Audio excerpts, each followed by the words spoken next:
उसके मन में क्या चल रहा है, दुनिया में कहीं भी क्या चल रहा है, ये जानने के लिए पहले अपना मन शांत होना चाहिए। और मैं ये भी कह रहा हूं, अपना मन शांत कर भी लो तो भी आप ये नहीं कर पाओगे कि वहाँ फलानी चौक पर जो लल्लन हलवाई बैठता है उसके यहाँ से आज 250 ग्राम जलेबी खरीदने का इसका इरादा है। अगर कोई इस प्रकार के दावे कर रहा है तो ये फिर गड़बड़ झाला है। ऐसा कुछ नहीं होता है। जैसे आप स्त्री हैं, आप किसी के सामने बैठे हैं और वो लगातार आपको ऐसे ही देख रहा है कि सामने एक स्त्री बैठी हुई है, वो व्यक्ति आपके लिए अच्छा नहीं हो सकता।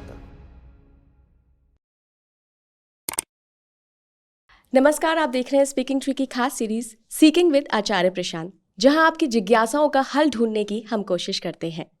ये पॉडकास्ट सीरीज हम उन दर्शकों के लिए लेकर आए हैं जिन्हें अध्यात्म में रुचि तो है, लेकिन उसे सरल तरीके से, खास करके उदाहरण से समझाने वाला उनके पास कोई नहीं है। तो मैं स्वागत करना चाहूंगी आचार्य प्रशांत जी का। बहुत बहुत स्वागत है सर। सीकिंग विद आचार्य प्रशांत इस पॉडकास्ट के कई एपिसोड्स में हम आपके जरिए दर्शकों की जिज्ञासाओं को हल करने की कोशिश करेंगे जी। तो आज की जो हमारी जिज्ञासा है, जो दर्शकों ने भी हमें सवाल भेजे हैं, उनको एक कॉमन करके हमने एक सवाल बनाया है। वो ये है कि क्या वाकई किसी का मन पढ़ा जा सकता है? क्या अध्यात्म में या कहीं भी कोई ऐसी टेक्निक, ऐसी विधा है जिसके जरिए हम सामने वाले का मन पढ़ सकते हैं? देखिए,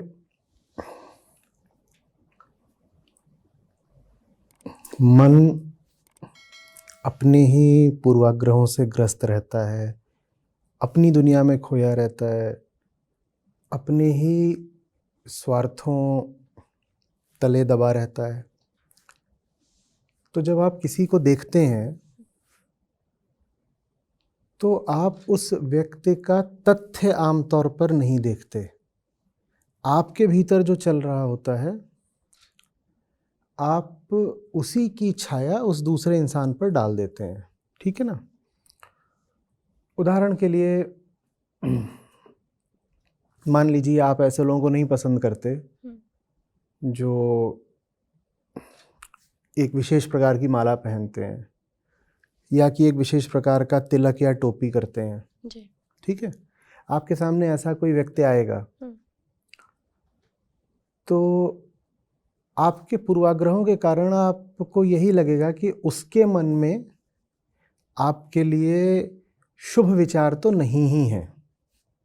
पूर्वाग्रह के कारण लगेगा। हाँ, हमारे अपने पूर्वाग्रह ना, हम पहले से अपनी धारणाएं बनाए हुए हैं। हमारे पुराने अनुभवों ने और हमारी मान्यताओं ने हमें उस व्यक्ति के बारे में पूर्वाग्रह ग्रस्त कर दिया है।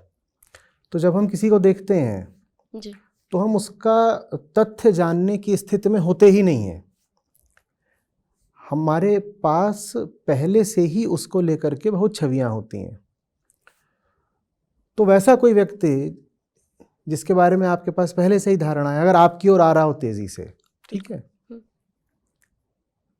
तो आपको यही लगेगा कि आपका अशुभ करने आ रहा है। मतलब क्या हुआ? आप कहेंगे उसके मन में मेरे लिए बुरे विचार है। अब आपको अपनी ओर से यही लगेगा कि आपने उसका मन पढ़ लिया, लेकिन आपने उसका मन नहीं पढ़ा है।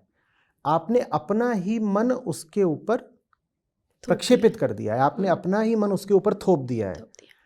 और जब तक आपका अपना मन बहुत सक्रिय है, बहुत चंचल है और अहम को केंद्र में रख करके बहुत सक्रिय है, तब तक आपको बिल्कुल नहीं पता चल सकता कि सामने वाले के मन में क्या चल रहा है। एकदम नहीं पता चल सकता। सामने वाले का मन मोटे तौर पर जाना जा सकता है अगर आपका अपना मन विलुप्त हो गया हो तो, वो भी बहुत मोटे तौर पर। ये नहीं हो सकता कि आप कहें कि सामने वाले ने अभी अभी एक आंकड़ा सोचा है और मैं वो आंकड़ा बता दूंगा, या कि सामने वाले ने अभी एक नाम सोचा है, मैं वो नाम बता दूंगा, या कि वो जो मेरे सामने व्यक्ति बैठा है उसकी पत्नी या उसके भाई का नाम क्या है वो मैं उसका मुंह देख करके बता दूंगा व्यक्ति का। नहीं, ये नहीं करा जा सकता। इतना जरूर हो सकता है कि आपका अपना मन अगर शुद्ध, स्वच्छ, निर्मल, सुप्त हो गया है, आपकी अपनी धारणाएं और अपने पूर्वाग्रह मिट गए हैं, तो दूसरे का जब आप चेहरा देखते हो, दूसरे का व्यक्तित्व देखते हो, तो वो आपके सामने एक किताब की तरह हो जाता है, जिस किताब में आप ये जान लोगे कि उसकी वृत्तियाँ कैसी हैं। आप ये भी जान लोगे कि अभी वो प्रसन्न है, अप्रसन्न है, उसके भीतर दुख बहुत बैठा हुआ है, कहीं उसके भीतर कपट तो नहीं उठ रहा। इतना सब आपको दिख जाएगा, जिसको आप कहते हैं ना चेहरा पढ़ना, आंखें पढ़ना, वो सब होने लग जाएगा। लेकिन फिर भी ये तो कभी नहीं हो पाने वाला कि सामने वहाँ पर वो बैठे हुए हैं और मैं उनको देखूं और मैं उनको बता दूं कि आपके पिताजी का ये नाम है, या कि आप फलाने गांव में पैदा हुए थे। ये सब नहीं हो सकता है बिल्कुल। तो दूसरे का मन पढ़ना, पहले अपना मन तो शांत हो जाए। और आमतौर पर दूसरे के मन को पढ़ने की हमको बहुत इच्छा भी इसीलिए होती है क्योंकि हमारा अपना मन शांत नहीं होता है। भाई आपको दूसरे के मन की बात पता चल गई, आप उसका करोगे क्या? सोच के देखिएगा। आप उसका अपने ही तो स्वार्थ के लिए कुछ इस्तेमाल करोगे ना। एक दुकानदार है, अगर वो ग्राहक का मन पढ़ने लग जाए तो वो अपनी इस शक्ति या सिद्धि का क्या इस्तेमाल करेगा? अपना माल बेचने के लिए ही, और क्या। दुकानदार अगर ग्राहक का मन पढ़ने लगे तो वो माल बेचने के लिए इस्तेमाल करेगा। ग्राहक अगर दुकानदार का मन पढ़ने लगे तो वो माल सस्ता पाने के लिए इस्तेमाल करेगा इस शक्ति का। तो ये शक्ति ऐसों को मिलती ही नहीं जिनमें अभी स्वार्थ बाकी हो। तो कोई शक्ति है, आप ये मान रहे हैं? वो शक्ति ठीक वैसी ही है और उतनी ही है जितनी कि मैं इस स्क्रीन को देखूं और उसमें जो वक्ता अभी दिखाई दे रहा है उसको सुनने के लिए मुझे एक क्षमता चाहिए। वही क्षमता चाहिए मुझे किसी का मन पढ़ने के लिए। और दोनों में जो साझी क्षमता है वो क्या है?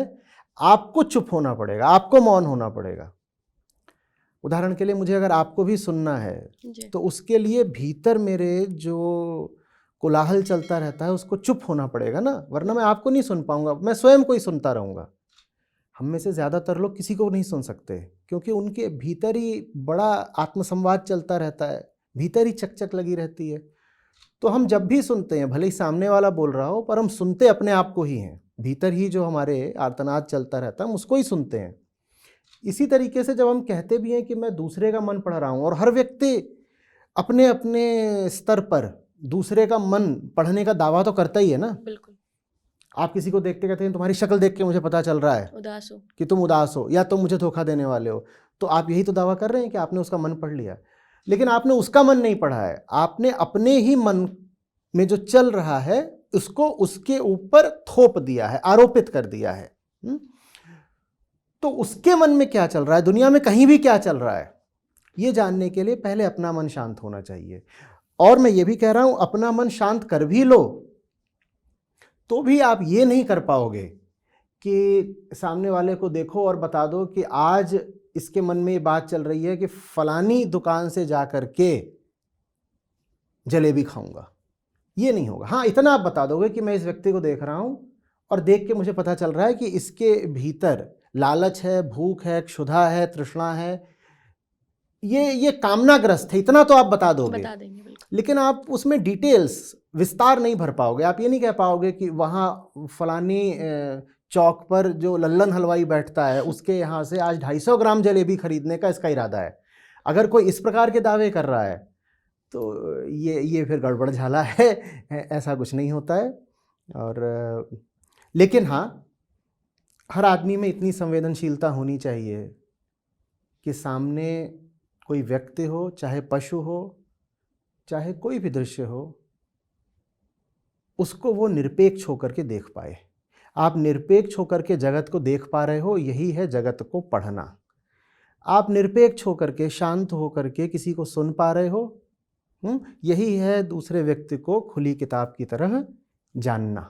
जिद्दू कृष्णमूर्ति कई बार मजाक में बड़ी गहरी बात कह दिया करते थे।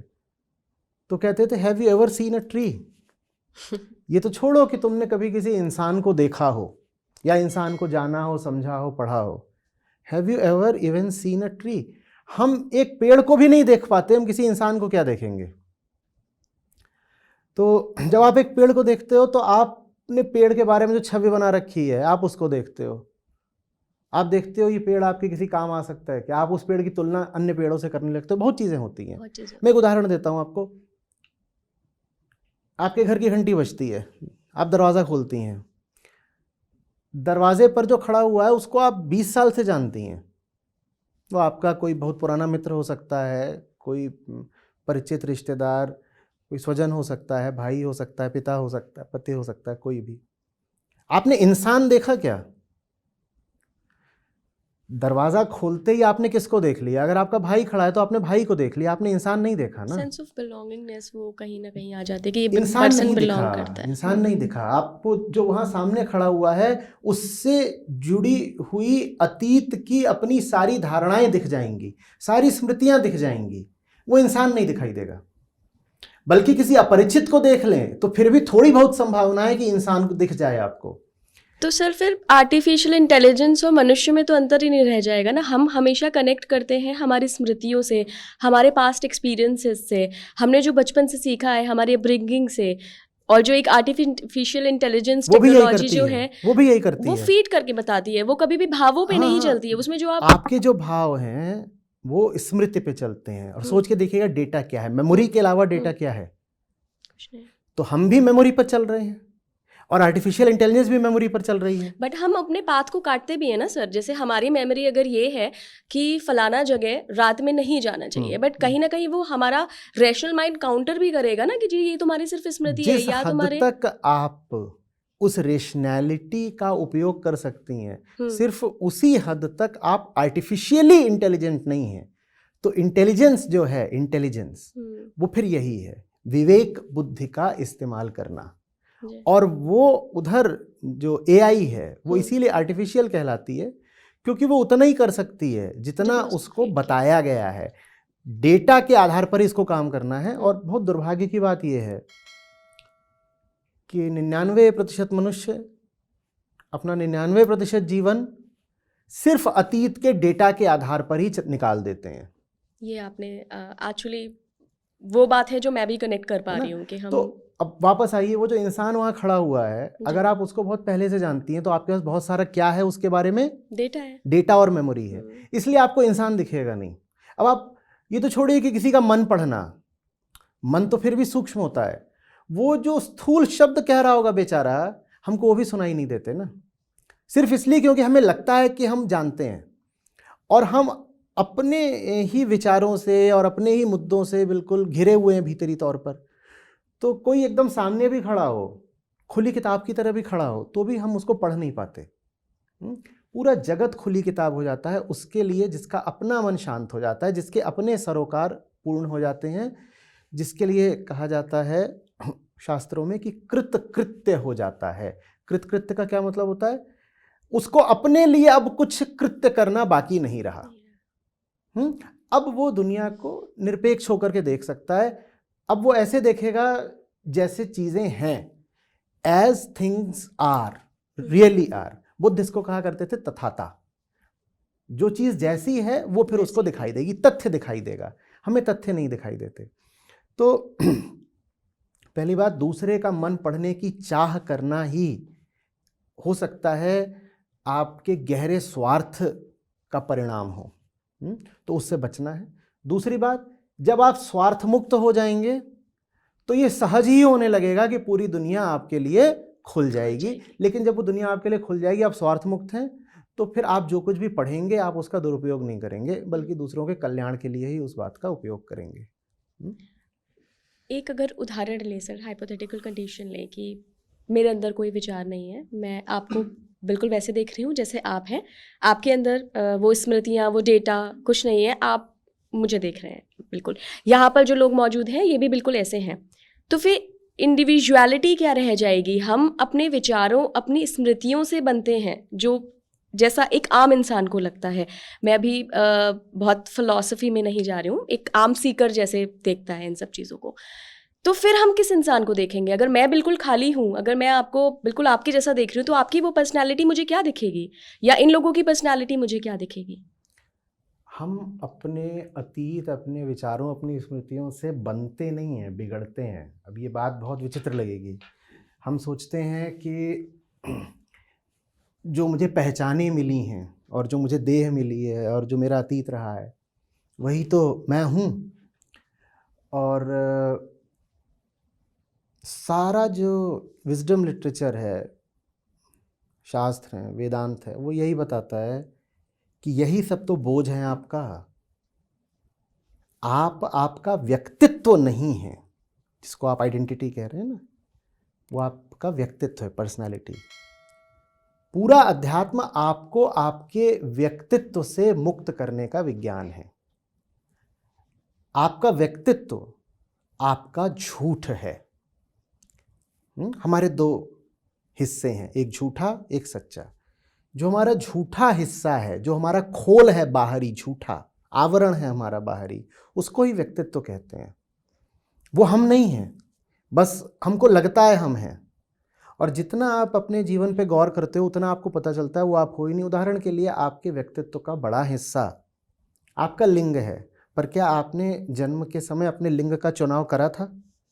लेकिन हम तो बोलना भी यही कहकर शुरू करेंगे ना, मैं आ रहा हूं या मैं आ रही हूं। तो आपके व्यक्तित्व का देखिए इतना बड़ा हिस्सा जिसमें आपका कोई चुनाव नहीं, संयोग मात्र है। आपके व्यक्तित्व में आपकी आर्थिक स्थिति भी आ गई, जो कि बहुत हद तक जन्म से निर्धारित हो जाती है। आप किस धर्म या पंथ से आती हैं वो भी हो गया, ये सब आपने चुने नहीं। बिल्कुल। आपकी त्वचा का रंग, आप किस देश में पैदा हुए, ये आपने चुना नहीं। फिर बहुत सारे जो संयोग आपके साथ घटित हुए वो भी आपने चुने नहीं जी। तो व्यक्तित्व तो इन सब चीज़ों से बनता है, और ये तो संयोग हैं। और अगर ये संयोग हैं तो ये मैं कैसे हो सकता हूँ? तो जो आत्म तत्व का अनुसंधान है वो वास्तव में व्यक्तित्व के सब परतों को, खोलों को छील करके हटाने की प्रक्रिया है। ये जानने की बात है कि जो सामने वाला बैठा है उसका व्यक्तित्व एक चीज़ है और उसकी असलियत दूसरी चीज़ है। और इससे ये भी पता चलता है फिर कि कौन सा व्यक्ति अच्छा होता है सामने बैठाने के लिए, वो जो आपको आपके व्यक्तित्व की तरह संबोधित न करे। अगर आप किसी के सामने बैठें उदाहरण के लिए, और उसको पता है आप हिंदू हैं जी। और वो आपके को बार बार संबोधित ही इस तरह कर रहा है कि आप हिंदू हैं, आपके हिंदू होने से ही उसने रिश्ता बनाया है, वो व्यक्ति आपके लिए अच्छा नहीं है। इसी तरीके से आप स्त्री हैं, आप किसी के सामने बैठें और वो लगातार आपको ऐसे ही देख रहा है कि सामने एक स्त्री बैठी हुई है, वो व्यक्ति आपके लिए अच्छा नहीं हो सकता। आप एक उम्र की हैं, आप एक व्यवसाय से आती हैं, आपने एक स्तर की शिक्षा ली है, आप किसी के पास बैठे और वो इन्हीं सब बातों से नाता जोड़े, आपको इन्हीं सब पैमानों पर बार बार नापे और संबोधित करे, वो व्यक्ति आपके लिए अच्छा नहीं हो सकता। आपके लिए अच्छा वही है जो आपको आपके व्यक्तित्व से, आपके अतीत से, आपके पहचानों, आपके आइडेंटिटीज से ज़रा हटकर संबोधित करे। और जब आप ऐसे हो जाते हैं किसी के लिए, या कोई ऐसा हो जाता है आपके लिए, तो बड़ी राहत का अनुभव होता है, बहुत राहत का अनुभव होता है। क्योंकि हम फंसे हुए हैं ना, हम फंसे हुए हैं। ये सब जो व्यक्तित्व की परतें हैं, ये पिंजड़ा है हमारा, इनके भीतर हम फंसे हुए हैं। और पिंजड़े को घर नहीं माना करते ना, तो पिंजड़े को पहचान मत बोल दीजिए कि ये व्यक्तित्व ही तो हमारी पहचान है। नहीं, व्यक्तित्व तो हमारा संयोग है, आत्मा हमारी पहचान है। मैं कौन हूँ? मैं आत्मा हूँ। आत्मा, सोल तो व्यक्तित्व का हिस्सा होती है, वो मन का हिस्सा होती है। आत्मा दूसरी चीज़ है, आत्मा और सोल एक बात नहीं होते। तो मैं आत्मा हूँ, मैं आत्मा हूँ। आपने ऐसा क्यों कहा कि आत्मा और सोल एक बात नहीं होते हैं? जिसको आप सोल कहते हैं आमतौर पे, वो तो दिमाग का एक सिद्धांत है कि शरीर है, उसमें एक सोल होती है और सोल इधर उधर उड़ती रहती है, यहाँ से वहाँ जाती है। वो एक चेतना होती है जिसको हम सोल मानते हैं कि वो एक चेतना का बिंदु। तो मैं चेतना भी नहीं हूँ, क्योंकि चेतना भी आप देखिए तो गरीब की चेतना एक प्रकार की होती है, अमीर की चेतना एक प्रकार की होती है। जीवन में कोई घटना घट जाए, चेतना बदल जाती है, बदल जाती है ना। तो चेतना भी स्थिति सापेक्ष होती है, चेतना भी व्यक्तित्व से ही संबंधित है। ठीक है, मैं चेतना भी नहीं हूं, आत्मा हूं। विशुद्ध चेतना को आत्मा कहते हैं। ऐसी चेतना जो उन सब चीज़ों से संबंधित होने में अपनी भलाई नहीं देखती, जिनको आमतौर पर पकड़े रहती है, उन सब चीज़ों को अब पकड़ने में भलाई नहीं देखती, तो शुद्ध हो जाती है, उसको आत्मा बोलते हैं। तो तन नहीं हूं मैं और मन नहीं हूं मैं। तन नहीं हूं मैं माने ये पुरुष का शरीर है, नहीं बाबा। मन नहीं हूं मैं माने ये जो चेतना और ये विचार और भाव चलते रहते हैं मेरे, और जो मेरी सब स्मृतियां हैं, वो भी नहीं हूं मैं। जब ये दोनों नहीं हूं मैं, तो जो हूं मैं वो मेरी सच्चाई है, और वो जो मेरी सच्चाई है वो आपकी भी सच्चाई है। और तभी, सिर्फ तभी सब मनुष्यों में, सब जीवों में कुछ साझा हो सकता है, तभी करुणा हो सकती है। नहीं तो सिर्फ फिर तो अंतर ही अंतर है। अगर आत्मा नहीं है तो मुझ में और आप में अंतरों के अलावा कुछ भी नहीं है, कुछ भी नहीं है। मुझ में और आप में सिर्फ और सिर्फ भेद रहेंगे, और अगर भेद रहेंगे तो संघर्ष रहेगा, हिंसा रहेगी। हिंसा भी सिर्फ तभी हट सकती है जब हम व्यक्तित्व पर जितना जोर डालते हैं और व्यक्तित्व को जितना अपना समझते हैं, जान लें कि व्यक्तित्व पराया है, संयोग मात्र है। मैं जो हूँ वो चीज़ दूसरी है। मुझे नहीं पता ये चीज़ कितनी हल्की, कितनी भारी और कितनी तेज़ जा रही है, पर ठीक है।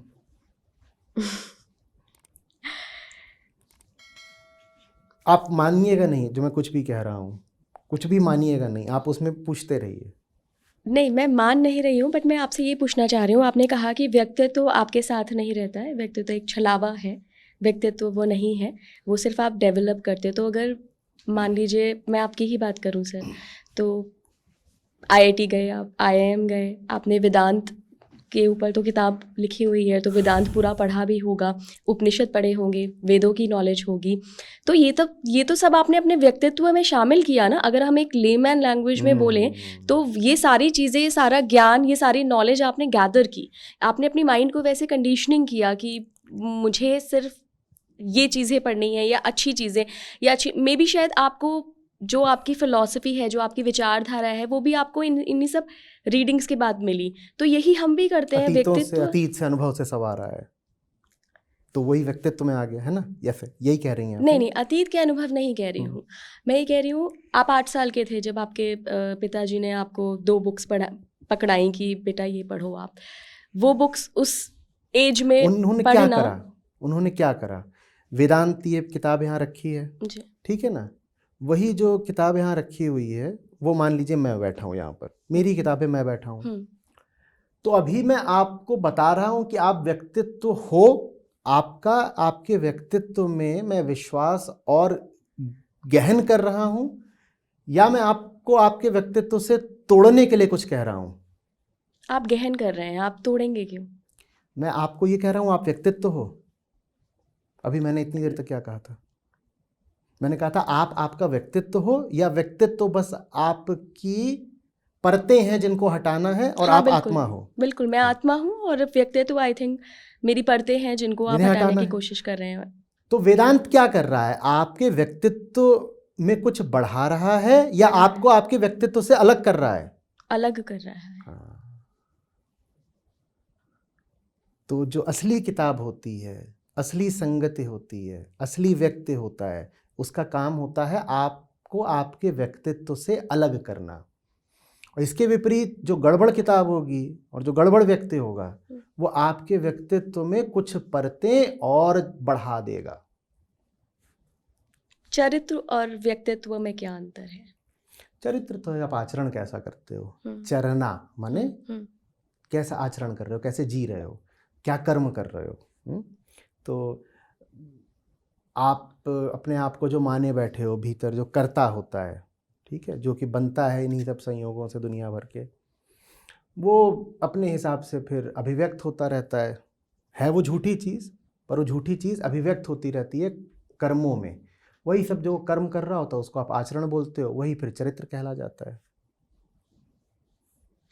तो मुझे लगता है आज के एपिसोड में सर जो जिज्ञासा थी हमारे दर्शकों की, उनको पक्का हल मिल गया होगा, और कहीं ना कहीं से तो उनकी शुरुआत डेफिनेटली आपको पक्का मिल गया होगा, नहीं तो अभी आप और प्रति प्रश्न कर लीजिए, मुझे अधूरा सा लग रहा है। सर हमने सीकिंग विद आचार्य प्रशांत रखा ही इसलिए क्योंकि यहाँ इस वीडियो को वो लोग देख रहे हैं, उस ऑडियंस के पास जा रहा है जिनको शायद ये भी ना पता हो कि वेदांत कहाँ से आया है, कैसे शुरुआत हुई, फिलॉसफी क्या है, अलग अलग फिलॉसफीज़ क्या हैं, क्यों हमारे लिए इन सब चीज़ों का ज्ञान, जैसा कि आपने बताया ना कि व्यक्तित्व से अलग हटकर कोई चीज़ ऐड करना। तो एक आम व्यक्ति जिन चीज़ों को देखता है, जिन चश्मे से देखता है, और आप और आपके जैसे जो स्कॉलर्स हैं वो जिन चश्मे से देखता है, तो वो बहुत बहुत अंतर है। आपने व्यक्तित्व की ही जो बात कही कि पर्सनालिटी, आई थिंक हम जो जेन जी जनरेशन्स हैं, हम सिर्फ पर्सनालिटी पे ही सारा ध्यान लगाने में लग गए हैं। हम सिर्फ पर्सनालिटी ही डेवलप कर रहे हैं। और जो हमारा पूरा अस्तित्व है, हम जो हैं, व्यक्तित्व बस उसकी बाहरी परतों का नाम है, ठीक है ना। जैसे शरीर की खाल, तो अगर आप व्यक्तित्व पे बहुत जोर दोगे तो वैसे ही हो जाएगा जैसे कोई इंसान अपनी खाल पर बहुत जोर देता हो और भीतर उसके जो कुछ है उससे वो अनभिज्ञ हो एकदम। तो हल बताइए फिर इसका, कैसे अपने व्यक्तित्व से पूछना पड़ेगा अपने आप को कि मैं जिस पर इतना ध्यान दे रहा हूँ वो कहाँ से आया, वो मेरा है क्या। अगर मेरा नहीं है तो उस पर इतना ध्यान देने से मेरा क्या लाभ है। और मैं तो ममत्व के कारण ही उस पर ध्यान दे रहा हूँ। जो मेरा तर्क है आंतरिक, मेरा तर्क ये है कि ये चीज़ मेरी है, ये चीज़ मेरी है तो मैं इस पर ध्यान दूंगा। वेदांत पूछता है वो चीज़ तुम्हारी है क्या। अगर तुम्हारी हो तो बेशक ध्यान दे लो जितना देना है, लेकिन वो चीज़ तुम्हारी है नहीं तो उस पर उतना ध्यान, समय, ऊर्जा निवेश दे करके तुमको कुछ मिलेगा नहीं। अपना लाभ देखो।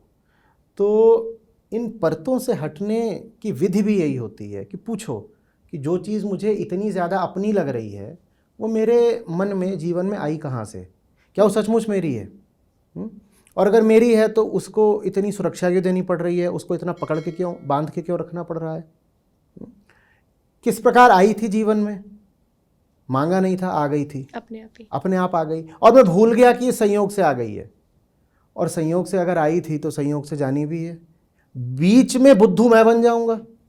एक चीज़ जो यूं ही आई थी और यूं ही चली जानी है, उस पर मैंने अपनी पूरी ज़िंदगी लगा दी तो मैंने अपनी ज़िंदगी का क्या कर लिया। और जो चीज़ वास्तव में मेरी है, इस पूरे चक्कर में वो उपेक्षित पड़ी रह गई। आप एक पराई चीज़ पर सारा ध्यान दे दो, सारा उस पर आप निवेश कर दो, उस पर मेहनत कर लो सारी, और जो चीज़ सचमुच आपकी है उसको आप एकदम भूले रहो। ये समझदारी हुई क्या? वेदांत यही पूछता है। ये समझदारी है? ये सवाल है। वेदांत एक बहुत बड़ा प्रश्न चिन्ह है, बस वो कुछ मानने को नहीं बोलता, तो सवाल करता है। उसका जवाब आप ढूंढिए। आपको जा करके ढूंढना पड़ेगा, क्योंकि अगर वेदांत ने स्वयं ही उत्तर बता दिए तो उत्तर सस्ते हो जाते हैं। जो उत्तर खुद ना खोजा गया हो ना, वो भले ही कितना भी सही और सटीक हो, बिल्कुल सही कह रहे हैं आप, उसमें आपकी आस्था कभी बनेगी नहीं। हीरे मोती भी अगर आपको यूं ही मुफ्त दे दिए जाएं तो आप उनका मूल्य नहीं कर पाओगे। तो वेदांत इसीलिए आपको प्रश्न देता है और कहता है अब जाओ पता करो, और मुझे विश्वास है बेटा कि तुम पता कर सकते हो। मैंने इतना ही करा है कि तुमको एक सही प्रश्न दे दिया है, तुम में मैंने जिज्ञासा उठा दी है, आगे यह काम तुम खुद करो और कर ले जाओगे। शायद इसीलिए कहते हैं सर कि ज्ञान जहाँ होता है वहाँ अंधेरा कभी नहीं रहता। तो जो अंधविश्वास दुनिया में फैले हुए हैं कि कोई किसी का माइंड रीड कर सकता है, मैं बता सकता हूँ कि क्या चल रहा है, क्या ज़िंदगी में होने वाला है, और उसको कहीं ना कहीं अध्यात्म से जोड़ देते हैं कि जी ये तो एक विधा है, वो शायद ज्ञान की ही कमी है। और अध्यात्म कहता है बेटा अपना मन तो पढ़ लो पहले, दूसरे का बाद में पढ़ना। अपनी पता नहीं, दूसरे की पढ़ने चले हो। अपने मन का कुछ पता है, आत्मज्ञान है। जब अपने मन को नहीं जानते तो दूसरे का मन अगर पढ़ भी लोगे तो तुम्हें मिलेगा क्या? पहली बात तो कुछ पढ़ नहीं पाओगे, यूं ही कुछ फर्जीवाड़ा करोगे, और उस फर्जीवाड़े में सफल भी हो गए तो तुम्हें मिल क्या जाएगा? और जिसका मन पढ़ लोगे उसको भी क्या मिल जाएगा? अपना मन पढ़ लो। तो जो आदमी आध्यात्मिक होगा उसका सरोकार होगा अपना मन पढ़ने से। यही आत्मज्ञान है, अपना मन पढ़ना आत्मज्ञान है। और दूसरे का मन पढ़ने का प्रयास करना, ये तो अंधविश्वास है। जो चीज़ हो ही नहीं सकती उसको कोई कहे कि करा जा रहा है, तो वो एक तरह का मनोरंजन हो सकता है, अधिक से अधिक अच्छी बात है, मनोरंजन है, थोड़ी देर के लिए आपको उत्तेजना मिल जाएगी, ताली बजा दीजिए और क्या। हमारे जो दर्शक हैं सर, उनको आप कहाँ से शुरुआत करने के लिए कहेंगे, कहाँ से स्टार्ट करने की एडवाइस देंगे कि कैसे व्यक्तित्व से हटकर आप कुछ कर सकते हैं? कोई भी व्यक्ति वहीं से शुरू कर सकता है जहाँ वो है ना। तो हम जहाँ हैं वहीं से शुरू करना पड़ेगा, स्वयं से ही शुरुआत करनी पड़ेगी। हर आदमी अपने ही भीतर बैठा हुआ है, तो खुद से ही शुरू करो। देखो कि तुम्हारे खोपड़े में क्या चलता रहता है, देखो तुम्हारे संबंध कैसे हैं, देखो कि पूरा दिन क्या करने में बिता रहे हो, देखो कि कैसे तुम्हारा जो मन है, भाव हैं, वो तुम्हारे नियंत्रण में नहीं है। बैठे बैठे अचानक से क्रोध का विस्फोट हो जाता है, बाज़ार में जा रहे हो, कुछ दिखता है, आकर्षित हो जाते हो। यही देखना होता है, यही आत्मज्ञान की प्रक्रिया है। अपनी ज़िंदगी को, अपने संबंधों को देखना, अपने लालच को देखना, अपने डर को देखना, इसके अलावा अध्यात्म कुछ नहीं होता। बाकी सब जो ये इधर उधर की जादू टोना और ये तारामंडल की बातें हैं वो बस खेल खिलौने हैं, मनोरंजन है। अध्यात्म माने आत्मज्ञान, और आत्मज्ञान में दंड फंद के लिए और कोई जगह नहीं होती है। वो बहुत सीधी, बहुत सरल, बहुत साफ, बड़ी पवित्र बात है आत्मज्ञान। उसमें खेल तमाशे के लिए कोई जगह नहीं होती। बहुत बहुत धन्यवाद सर। इस पॉडकास्ट का ये था पहला एपिसोड। आप जुड़े रहिए स्पीकिंग ट्री के साथ। अगले एपिसोड में सीकिंग विद आचार्य प्रशांत में हम बात करेंगे आपकी किसी ऐसी ही जिज्ञासा पर। आप देखते रहिए स्पीकिंग ट्री। नमस्कार।